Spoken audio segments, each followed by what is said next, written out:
Early lane is the most important stage of the game. There are so many things you need to be aware of in order to be insanely good at it. In this video, you will learn basic and advanced concepts about early game as ADC, and it will help you to climb even further. Starting from loading screen, you need to come up with a plan, idea on how you should play this lane in early game. It is really important to understand towards what things you should play and what your champion needs the most. For example, Corki wants to play for kills in early game. He doesn't scale that well, and he needs to be ahead to be useful. Ozeri, who is weak in early game and needs time to get her items and be stronger. Understanding your goal in early game is essential, and it will give a direction towards how you should play. Okay, you're loaded into the game. What's next? There are a couple of things you can do even before lane will start, depending on situation. If you are playing versus really aggressive bot lane, you can instantly run towards bush in your lane. Place a ward in the middle bush to prevent cheesy plays. If you have good matchup, most of the time with range support, you can call your support and run to bushes with him. Take the furthest one and just stay there. As soon as the wave will come, try to zone enemies away. You will get HP lead, good trade, and maybe will be able to deny XP from enemy bot lane. Pro players are always using this tech. If your team wants to invade, you can follow them, but you need to think if you are stronger as a team level 1, in case enemy team will be there. If not, it's better to not risk it and don't follow it. If enemy team is likely to invade, you can cover it with bushes, but be aware of enemy champions, because you won't be able to dodge blitz hook in his range.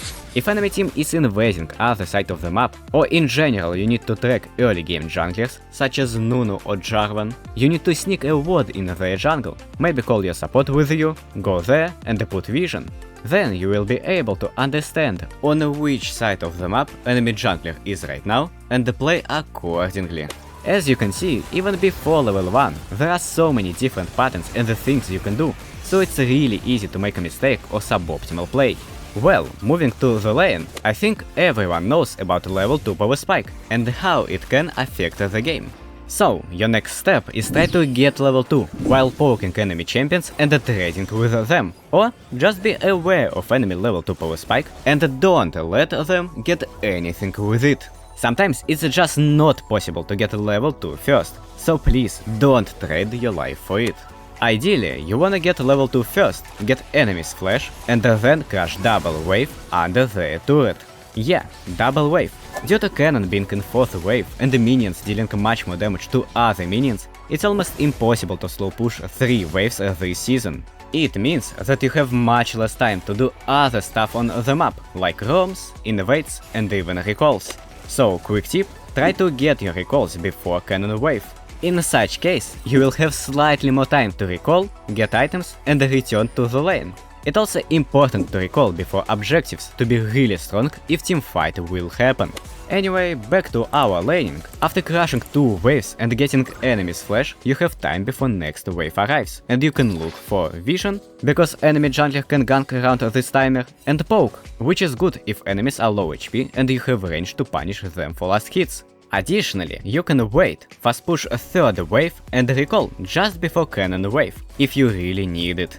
No matter what you choose, enemy wave is pushing towards you now. Usually it's not good to trade in such case. If enemy jungler is in bot side and you will die on that wave, enemy will get gold and a free recall, while you will lose at least 2 waves worth of XP and gold. It will be a lot harder to carry the game if you will die like that. That's why you need vision and try to track enemy jungle. Because if you know that jungle is not on your side of the map, you can play completely different. For example, let's say you placed vision and poked enemies after crushing the wave, and they are kinda low HP under the turret.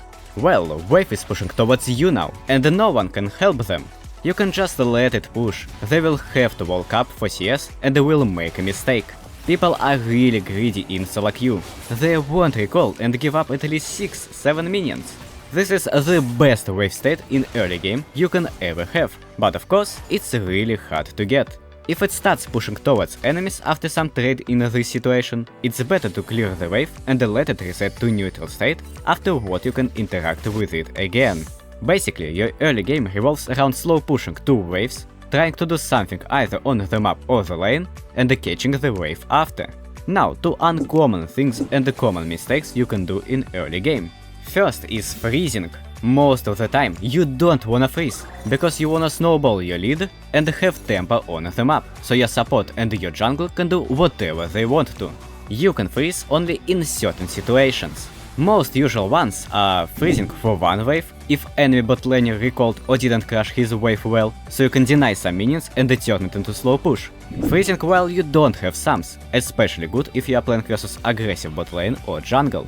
Freezing as outscaling bot lane, because your job in such case is to just survive the lane and scale. Second thing is roam. You can try to rotate after you pushed 2 waves, if it looks like there will be some fight in mid lane. Additionally, you can walk towards mid lane after recall, if you have time before enemy ADC will crush the wave. Who knows, maybe you will see game-winning play there. Third really important thing is try to communicate with your support. If you wanna make some play in a lane, maybe all in, maybe wanna have vision, anything really, try to ping your support.